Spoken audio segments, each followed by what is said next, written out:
Today, we're going to be diving into The Happiness Trap by Dr. Russ Harris. In this video, I'll be summarizing the key ideas from the book and walking you through why it's such a powerful resource for anyone who feels stuck in the endless chase for happiness. So let's get into it. At its core, The Happiness Trap challenges one of the biggest myths we've all been sold, that we're supposed to feel happy all the time. We're told if we're not constantly positive, something's wrong with us. But the reality, as Dr. Harris explains, is that chasing happiness can actually make us miserable. We end up fighting against our thoughts and emotions, trying to push away anything unpleasant, and that constant battle just leaves us feeling more stressed and disconnected. That's what he calls the trap. What this book does so well is show us another way forward through something called acceptance and commitment therapy, or ACT. Instead of trying to get rid of negative emotions, ACT helps us accept them for what they are, temporary experiences that don't have to define us. The book really emphasizes that painful thoughts and feelings are a normal part of being human, not a sign that you're broken. Dr. Harris uses lots of really simple, practical tools to get this across. One of the most powerful is the idea of diffusion. That's about learning to step back from your thoughts rather than getting tangled up in them. For example, instead of thinking, "I'm a failure," and believing it as fact, ACT teaches you to see it as just words passing through your mind. By doing that, you take away their power. Mindfulness is another big part of the book.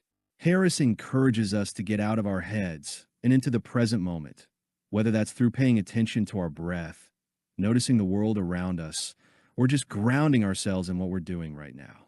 It's a reminder that life isn't happening in our worries about the past or the future. It's happening here, now. But probably the most inspiring part of The Happiness Trap is the focus on values.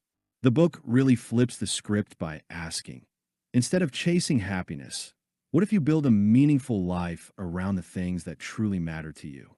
When you clarify your values, whether that's family, creativity, kindness, or growth, you can start making choices and taking actions that line up with those values. Even if uncomfortable feelings come up along the way, you keep moving in the direction of the life you actually want to live. That's where the commitment part of ACT comes in, committed action. Taking real steps, even small ones, towards living by your values, rather than waiting to feel perfectly happy or free of fear before you start. The book is filled with exercises and examples that help you put this into practice in everyday life. So overall, The Happiness Trap is not just another self-help book promising you'll feel happy all the time. Instead, it's an honest, practical, and science-backed guide that helps you handle the full range of human emotions, stop battling with your mind, and focus on living a life that feels rich and meaningful. And in the process, you often find that happiness shows up naturally, but not because you chased it. It's because you stopped fighting and started living. If you enjoyed this review, make sure to hit that like button, subscribe to the channel for more book summaries, and let me know in the comments. Do you think happiness should be the goal, or is it more about creating meaning? I'd love to hear your thoughts. And don't forget to check the description below for resources and links that you might find useful.